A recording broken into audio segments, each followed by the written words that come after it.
जय हिंद दोस्तों, मेरे YouTube चैनल दीपक जीके जीएस मैथ मस्ती में आप सभी का स्वागत है। तो आज हम लोग पढ़ने जा रहे हैं जीव विज्ञान यानी बायोलॉजी। बायोलॉजी में एक बहुत ही महत्वपूर्ण टॉपिक पढ़ने जा रहे हैं, मानव पाचन तंत्र यानी ह्यूमन डाइजेस्टिव सिस्टम। तो दोस्तों इससे बहुत सारे एग्जाम में जो है कॉम्पिटिटिव एग्जाम में क्वेश्चन आते ही रहता है, लेकिन आज आप लोगों को ऐसा ट्रिक के जरिए फिगर में समझाएंगे और आसान सा आसान भाषा में कि आप भूल नहीं सकते हैं। लेकिन वीडियो के अंत तक आप बने रहिए, बीच में वीडियो को स्किप नहीं कीजिएगा। देखिए एक भी क्वेश्चन एग्जाम में आपसे छूटेगा नहीं। तो चलिए दोस्तों अब हम लोग शुरू करते हैं। तो दोस्तों सबसे पहले ये जो डाइजेस्टिव सिस्टम होता है, ये सिस्टम क्या है? तो सिस्टम को आसान भाषा में समझिए कि कोई कार्य को पूरा करने के लिए बहुत सारे वस्तु मिलकर एक कार्य को संपन्न करता है, एक काम को पूरा करता है, उसी को हम लोग सिस्टम कहते हैं।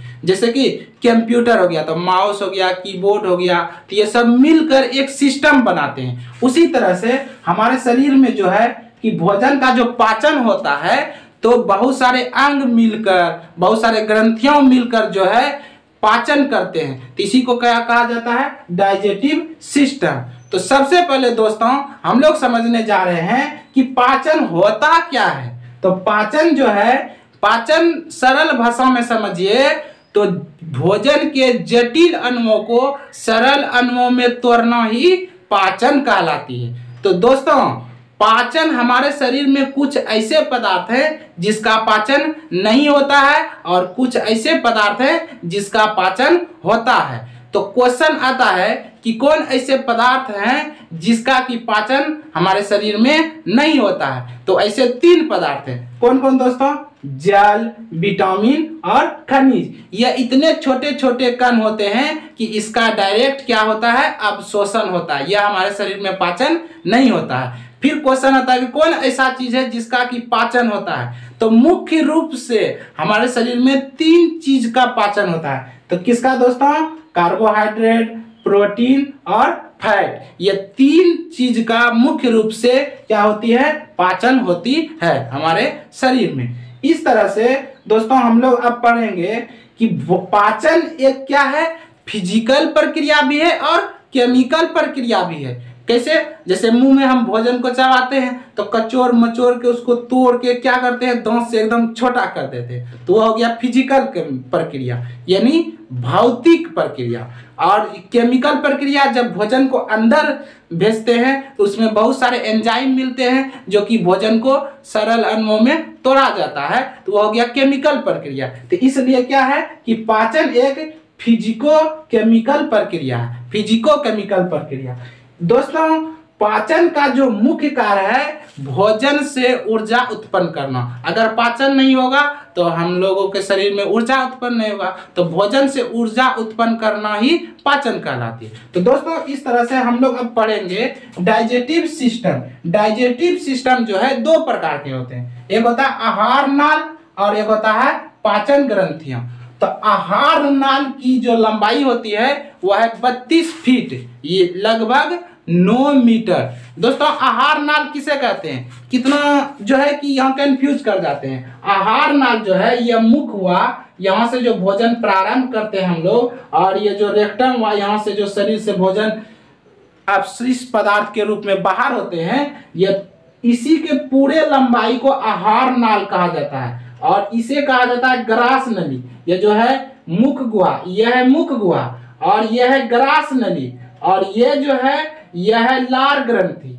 उसके बाद देखिए अमाशय। ये जो अमाशय है इसको हम लोग क्या कहते हैं? पेट कहते हैं। तो दोस्तों हम लोग बोलचाल की भाषा में क्या कहते हैं? ई पेट हो लो। ई पेट नहीं हुआ, ई उदर हुआ। उदर जैसे कि क्या कहते हैं? लंबोदर। गणेश जी का पूरा नाम क्या है? लंबोदर, जिसका उदर हो लंबा, तो इसे उदर कहते हैं। पेट अमाशय को कहते हैं। अमाशय ही पेट कहलाता है। पूरा जो है पेट नहीं है। तो उसके बाद उसके बाद क्या है? छोटी आंत। ये इसे हम लोग क्या कहते हैं? छोटी आंत कहते हैं। यह क्या है? बड़ी आंत। तो बड़ी आंत यहाँ है। और उसके बाद गुदा या रेक्टम, यहाँ जो है गुदा या रेक्टम, इसी को कहा जाता है। जो कि इससे जो है भोजन अपशिष्ट पदार्थ के रूप से शरीर से बाहर होता है। इस तरह से हमारे शरीर में 5 ग्रंथियां होते हैं जो भोजन को पचाने में सहायता करता है। तो 5 ग्रंथियां कौन है? एक लार ग्रंथि जो कि यहाँ है, यह है लार ग्रंथि। उसके बाद जठर ग्रंथि। जठर ग्रंथि जो है, क्वेश्चन आता है कि जठर ग्रंथि कहाँ पाया जाता है? तो जठर ग्रंथि आमाशय के ही अंदर पाया जाता है, इस जगह जठर ग्रंथि होता है। फिर लीवर जिसे हम लोग कहते हैं पित्त ग्रंथि जिसे हम लोग लीवर कहते हैं, यह पित्त ग्रंथि है। और यह क्या है? पित्राशय। इसमें पित्त बनता है और यह पित्त पित्राशय में आके जमा होता है। इसको इंग्लिश में कहते हैं गोल ब्लैडर। यह जो गोल ब्लैडर है, इसमें पित्त जमा होते हैं, इसी में कभी कभी क्या है? पथरी हो जाता है। उसके बाद क्या है? अग्नाशय। यह जो है अग्नाशय है, जिसे हम लोग पेनक्रियाज भी बोलते हैं। तो यह अग्नाशय हुआ। और ये होता है आंतरिक ग्रंथि। आंतरिक ग्रंथि जो होता है वो छोटी आंत के बगल में होता है। तो इस तरह से हम लोग जो है फिगर को सही रूप से समझ लिए। तो एक बार आप लोग स्क्रीनशॉट ले लीजिए। तो दोस्तों, इस तरह से अब हम लोग पढ़ने जा रहे हैं कि भोजन का पाचन कहां से प्रारंभ होता है। तो भोजन का पाचन जो है मुख गुहा से प्रारंभ होता है। यह जो मुख गुहा है, यहीं से भोजन का पाचन प्रारंभ होता है। इसे इंग्लिश में 3 नामों से जाना जाता है। कौन? माउथ कैविटी, ओरल कैविटी और बुरल कैविटी। तो यह 3 नामों से जाना जाता है, जिसका हिंदी नाम है मुख गुहा। तो दोस्तों, हमारे जो मुख में जो भोजन का पाचन प्रारंभ होता है वो लार से होता है। और लार कितने होते हैं? तो 3 जोड़ी लार होते हैं। तो दोस्तों, हमारे पास जो है माउथ में 3 जोड़ी लार होते हैं। कौन? तो पैरोटिक लार ग्रंथि, यह सबसे बड़ी लार ग्रंथि है। और सांपों में इसी में जहर पाया जाता है। तो हमारे शरीर में सबसे बड़ी लार ग्रंथि कौन हुआ? क्वेश्चन यही बनता है, महत्वपूर्ण क्वेश्चन है। तो वो कौन हो गया? पैरोटिक लार ग्रंथि। और इसी में सांपों का जहर होता है। इसके बाद सबलिंगुअल और उसके बाद सबमेडर बुलर। तो ये दोनों उतना इंपॉर्टेंट नहीं है। सबसे ज्यादा इंपॉर्टेंट है पैरोटिक ग्रंथि, ये जो सबसे बड़ी ग्रंथि होती है। तो दोस्तों, हमारे शरीर में प्रत्येक दिन 1 से 1.5 लीटर लार बनता है। हमारे जो माउथ में जो लार ग्रंथि होती है उसमें जो है 1 से 1.5 लीटर लार बनता है। और लार जो है 4 तरह के होते हैं। लार जो है 4 प्रकार के होते हैं। कौन कौन?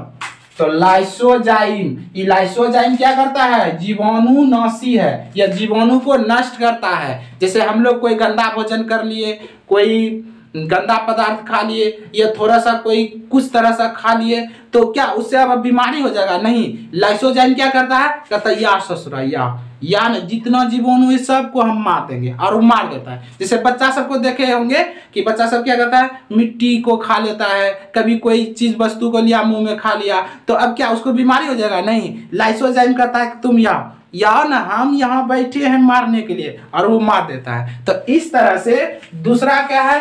टाइलिन। और तीसरा क्या है? डाइस्टेज। तो टाइलिन और डाइस्टेज ये दोनों मिलकर स्टार्च का पाचन करता है। दोस्तों, स्टार्च किसे कहते हैं? तो स्टार्च का हिंदी नाम है मोंड या चोकर का पाचन करता है। तो चोकर अब किसे कहते हैं? तो जो अनाज होता है उसके ऊपरी छिलके को, ऊपरी बाहरी भाग को चोकर कहते हैं, और वही कार्बोहाइड्रेट होता है। तो टाइलिन और डाइस्टेज ये दोनों मिलकर किसका पाचन करता है? तो कार्बोहाइड्रेट का। तो दोस्तों, अगर भोजन में जैसे आटा है, अगर उसमें चोकर नहीं रहेगा तो हमारा भोजन सही रूप से नहीं पचेगा। अगर पूर्ण रूप से चोकर निकाल दीजिएगा तो बन जाएगा मैदा। अब मैदा बन जाएगा तो मैदा का 5 रोटी खा लीजिए, और सुबह देखिएगा आप कितना बार दौड़िएगा बाथरूम।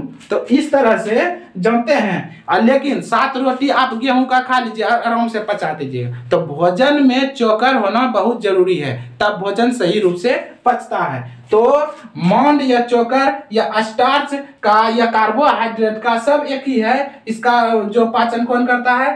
टाइलिन और डाइस्टेज। और यह है म्यूकस। म्यूकस जो है भोजन को चिपचिपापन बनाता है। भोजन में जो चिपचिपा आता है, जो कि हमको खाने में मदद होता है, चबाने में जो मदद होता है, तो यह क्या करता है? म्यूकस करता है। उसके बाद भोजन जो है हम लोगों का, जैसे देखे होंगे कि भोजन खा रहे हैं, भोजन चिपचिपापन हो गया मुंह में, यह कंकर निकल गया, कंकर निकल गया तो उसको मुंह से बाहर निकालते हैं भोजन को, और कंकर निकाल के फेंक देते हैं और देख लेते हैं इधर उधर कोई नहीं है। जैसे नॉर्मल भोजन है तो उसको भोजन को फेंक देंगे, और जो कोई इधर उधर नहीं है तो जैसे रसगुल्ला हुआ, मिठाई हुआ, तो धीरे धीरे फिर खा लेते हैं। तो इस तरह से दोस्तों, तो अब यहाँ तक हम लोग पढ़ लिए। अब जो है ओरल फेजस, ओरल फेजस जो है यह है ग्रास नली, यह जो है हमारा क्या है? ग्रास नली। इससे 2 क्वेश्चन बहुत ही महत्वपूर्ण आता है। क्या? कि सबसे पहले ग्रास नली में भोजन का पाचन नहीं होता है। ग्रास नली सिर्फ क्या है? भोजन को मुख गुहा से आमाशय तक लाता है। दोस्तों, एक होता है शोषण, एक होता है क्या? कि जो सांस जिसमें जाता है उसे क्या कहते हैं? ग्रासनी। एक ग्रासनी होता है जिसमें कि सांस, सिर्फ सांस लेते हैं, यह है ग्रास। बोलस में, अब जो यह बोलस है, जो आमाशय है, आमाशय हमारा 3 भागों में बटा होता है। यह पहला भाग हुआ, यह दूसरा भाग हुआ, यह तीसरा भाग हुआ। और हमारे आमाशय में जो भोजन रहता है वह 4 घंटे तक रहता है। 4 घंटे बाद वह छोटी आंत में प्रवेश करता है। तो पहला भाग को कहते हैं कार्डियल।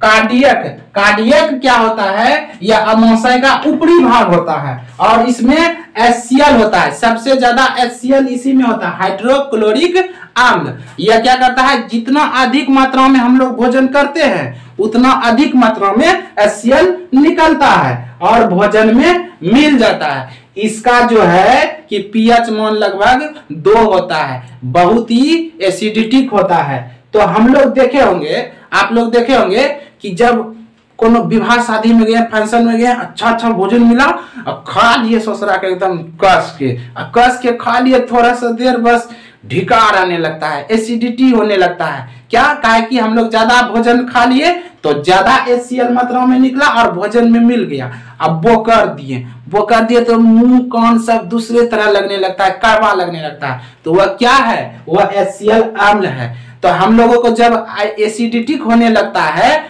जब कड़वाहट होने लगता है, लगातार ढकार आने लगता है, तो डॉक्टर के पास जाते हैं और डॉक्टर क्या करता है कि आप लीजिए milk of magnesia, milk of magnesia, जिसको हम लोग क्या कहते हैं? इनो कहते हैं। अब मिल्क ऑफ मैग्नेशिया क्या है? एक तरह का क्षार है। और क्षार जब आप जानते ही हैं कि क्षार जब अम्ल में जाता है तो यह दोनों क्या हो जाता है? न्यूट्रल हो जाता है। इसीलिए 6 सेकेंड में आराम प्रचार होता है ना, इनो पीजिए 6 सेकेंड में आराम।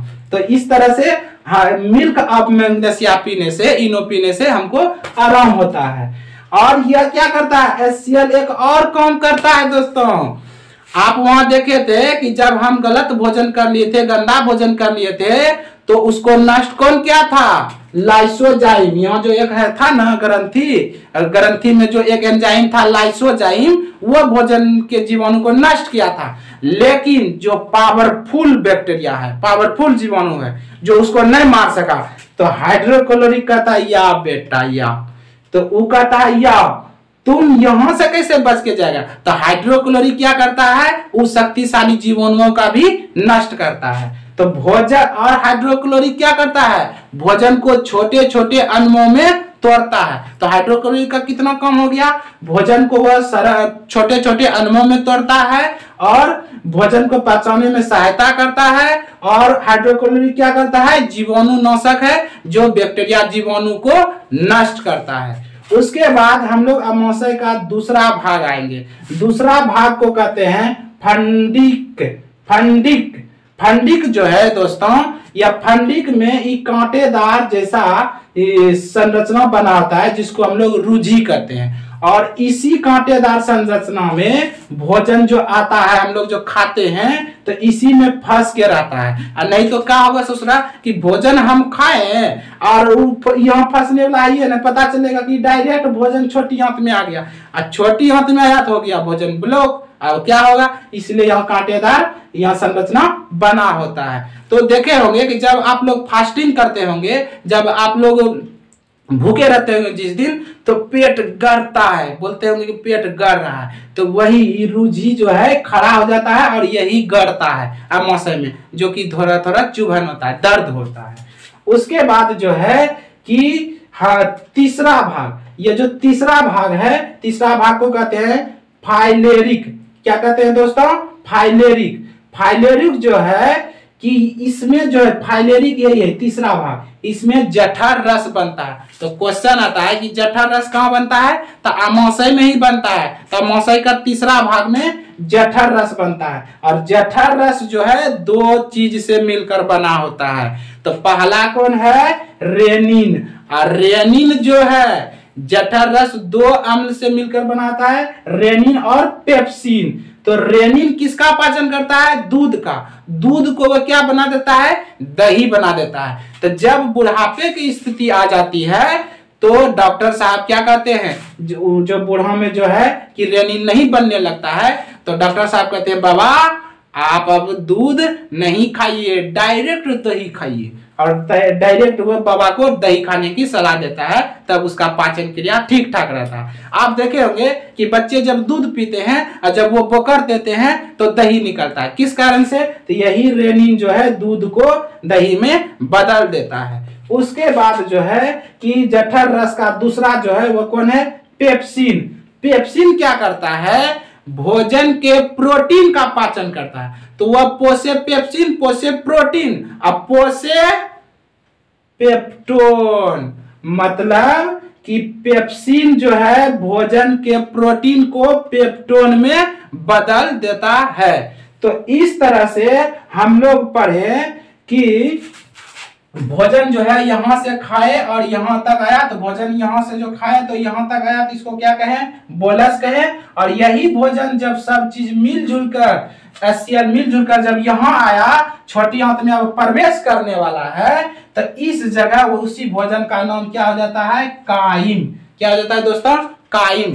तो एक बार क्वेश्चन पूछा था, क्वेश्चन जो है ना अब खकोर के पूछता है, पूरा गहराई से क्वेश्चन पूछता है। तो कैसे पूछता है कि जैसे कि देखिएगा, क्वेश्चन पूछा था कि रेनिन किसका पाचन करता है, तो नहीं दूध दिया ऑप्शन में, नहीं दही दिया ससुरा, क्या दे दिया?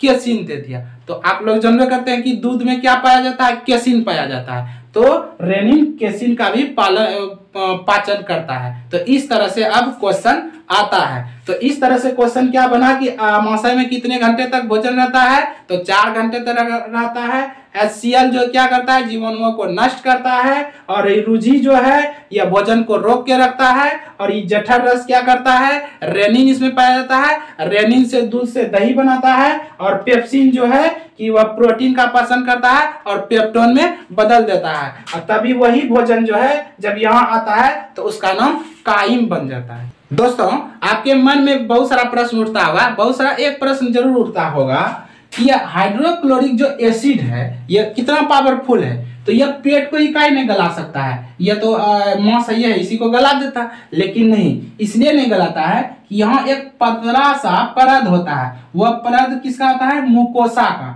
अब मुकोसा का क्या होता है? क्षार होता है। मुकोसा किसका बनाता है? क्षार का बनाता है। और यह क्षार और अम्ल दोनों मिल जाता है तो क्या हो जाता है? न्यूट्रल हो जाता है, जिस कारण से हमारा जो है अमाशय जो है नहीं गल पाता है।